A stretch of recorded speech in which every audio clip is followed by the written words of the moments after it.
केंद्रीय मंत्री नितीनजी गडकरी आपल्या सोबत आहेत। पुण्यापासून आपला हा प्रवास सुरू झाला आहे। पंढरपूरपर्यंत जे पालखी महामार्गाचं काम झालंय त्याची स्वतः केंद्रीय मंत्री नितीनजी गडकरी पाहणी करतायत। या सगळ्या प्रवासाच्या दरम्यान तुम्हाला वेगवेगळ्या गोष्टी दिसतायत। वैशिष्ट्य काय या सगळ्या पालखी महामार्गाची सांगतायत? मुळामध्ये आपले जे लाखो वारकरी पायी येणारे असतील, तेवढा दर्शन घेणारे असतील, त्यावेळी आधी त्यांना तो त्रास होत होता, विशेषतः ट्रॅफिक जाम, रस्ता अरुंद, त्या सगळ्यातून मुक्ती मिळावी ही माझ्या मनातली इच्छा होती।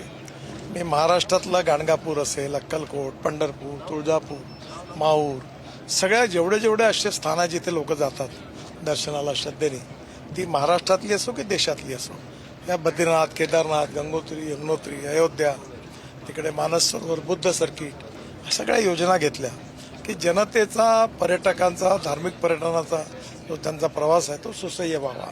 महाराष्ट्र ही साधू संतांची भूमी आहे। महाराष्ट्राची इतिहास, संस्कृती, विरासत मोठी आहे आणि विशेषतः विठ्ठल आमचं दैवत आहे आणि त्याचबरोबर ज्ञानेश्वर महाराज, तुकाराम महाराज यांचा विचार ही महाराष्ट्राची सांस्कृतिक प्रेरणा आहे आणि म्हणून या प्रेरणेतून दोन्ही ज्या पालख्या आहेत त्यांच्या तिथे एक प्रकारे हा रस्ता जावा, चांगला व्हावा ही इच्छा होती आणि परमेश्वर योगायोगाने ही संधी मला मिळाली। माझ्या आयुष्यातलं माझं खूप परम भाग्य आहे। आपण पाहतोय मोठं काम झालंय, अनेक टप्प्यांवरची कामं बाकी आहेत, तर कठीण कोणत्या टप्प्यावरचं काम होतं आणि कधीपर्यंत या पालखी महामार्गावरून वारकऱ्यांना पूर्ण प्रवास? दिवे घाटामध्ये काम पुष्कळ होतं। फॉरेस्टची जवळपास 21 हेक्टर जागा मिळायला पुष्कळ वेळ लागला, त्रास झाला। आता त्या ठिकाणी मोठं रुंदीकरण काम सुरू आहे, आत्ताच बघितलं। त्याच्या बाजूला कॉन्क्रीटची भिंत आहे जेणेकरून घाटातून काही पडू नये, ऍक्सिडेंट होऊ नये। आता बघा रस्ता कसा समोर आहे, मी या रस्त्याने जुनं एकदा आलो आहे, त्याच्यात एकदम बदल वाटतोय। याच्यातून एक नक्की ऍक्सिडेंट कमी होतील, लोकांना खूप मोठा रिलीफ मिळेल। माझ्याकरता ही आनंदाची आणि खूप याची गोष्ट आहे। या सगळ्या पालखी महामार्गावर पाण्याचं एक मोठं काम तुमच्या माध्यमातून झालं, ज्यात मोठ्या प्रमाणात पाण्याचा साठा, कुठल्याही जमिनींचं भूसंपादन केल्याशिवाय त्याची निर्मिती तुम्ही केली आहे। 1 रुपया सरकारचं। हा, तर ते किती महत्वाचं होतं आणि कसं घडवून आणलं? एकंदर या रस्त्यावर, दोन्ही रस्त्यामुळे 66 अमृत सरोवर बनले आहेत। त्यातलं एक विशेषतः अजय पवारांची मला आठवण होते की त्यांनी कनेरी फॉरेस्टच्या जागेत त्यांनी सहयोग करून दिला, त्यामुळे ते आम्ही मोठं अमृत सरोवर बांधलं। या पाण्याचा साठा जो आहे तो विनामूल्य जलसाठा 5151 TCM झाला। लाभार्थी गावं जी आहेत 47 गावाच्या लोकांना याचा फायदा होणार आहे। पिण्याच्या पाण्याचा प्रश्न, पाणी मिळणार, जमिनीची पाण्याची लेवल वाढणार, त्या भागातलं सिंचन वाढणार आणि हाही एक मोठा फायदा आहे। आणि याला कुठलेही भूसंपादनाला पैसे नाही, काही नाही। आम्ही NHAने लागणारा मुरुम तिथून काढला आणि वापरला। आता आम्ही कचरा वापरतो, 80 लाख टन कचरा जो लिगसी वेस्ट आहे ती रोडमध्ये टाकली, जेणेकरून पर्यावरणाचे पण रक्षण झालं पाहिजे। या रस्त्यावर आम्ही जवळपास 40,000 झाडं याचं प्लांट केली आहे आणि त्याच्यावर आम्ही टॅग पण केला।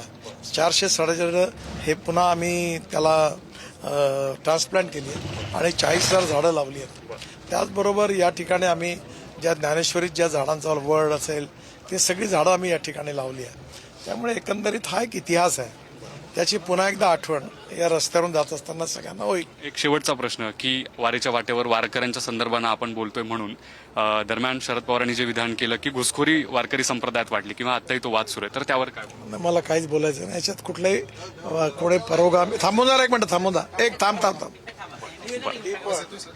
याच्याबद्दल अशा प्रकारे वादविवाद करून याच्यात राजकारण आणू नये। प्रत्येकाला अधिकार आहे कोणी कसं वागावं त्याचा प्रश्न आहे, असं मला वाटतं। आपण बघतो की जागोजागी नितीनजी गडकरी या प्रवासाच्या दरम्यान लोकांना भेटतायत, लोकांची मोठी गर्दी या सगळ्या प्रवासात हे काम झाल्यानंतर त्यांची भेट घेण्यासाठी होताना आपल्याला बघायला मिळते। स्वतः नितीनजी गडकरी देखील या लोकांसोबत संवाद साधतायत। ठिकठिकाणी लोकांकडून त्यांचे आभार देखील व्यक्त केले जात आहेत की अशा पद्धतीनं मोठ्या प्रमाणात जे काम आहे ते या सगळ्या प्रवासावरती, अर्थात पंढरपूरपर्यंत जो सगळा हा करण्यात आलेला आहे, या सगळ्या प्रवासावरती हे काम झाल्यानंतर जागोजागी लोकांकडून देखील नितीनजी गडकरी यांचे आभार व्यक्त केले जात आहेत आणि काही मागण्या ज्या आहेत त्या मागण्या देखील या निमित्तानं आपण पाहतोय की या ठिकाणी लोकांकडून व्यक्त केल्या जात आहेत। आमचा तालुका दुष्काळी आहे साहेब. आम्ही तलाव बांधलाय. विचार करा बरं का साहेब, काय झालं नाही इथं लोकल अडचण काय होती, शेतकरी जे आहेत ना राहायला इथे तर लोकल शेतकऱ्यांची एक अडचण त्यांना जे ट्रॅक्टर मधून शेतमाल नेतील त्यांच्यावर टोल नाही. ठीक आहे, नमस्कार. अशा पद्धतीनं मागण्या ज्या आहेत त्या देखील लोकांच्या आपल्याला बघायला मिळतात. व्हिडिओ जर्नलिस्ट सचिन कांबळेसह मी ज्ञानेश्वर चौकमल, पुढारी न्यूज, फलटण.